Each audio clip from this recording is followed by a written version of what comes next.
Ito si John Cristobal, yung first winner natin ng ating paraffle ng mga free-range chicken. Ito yung pares ng Plymouth Barred Rock na malakas mangitlog, magandang i-cross sa tinatawag nating Oriental Fowls, no?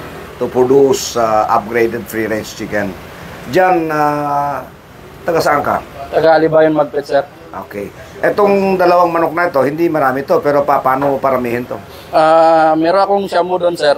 Good. Sabay ko to sa Tama. grade ko doon. Oh. Paramihin ko, tsaka meron akong incubator doon sa bayo ko. Okay. Ang gawin mo, etong babae, ito yung ipares mo doon sa shamu mo na lalaki. Opo. Ito naman, ipares mo doon sa shamu na babae. Opo.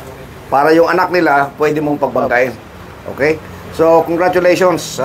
We hope that you'll be able to start a free-range chicken project pamamagitan itong dalawang manok na ito.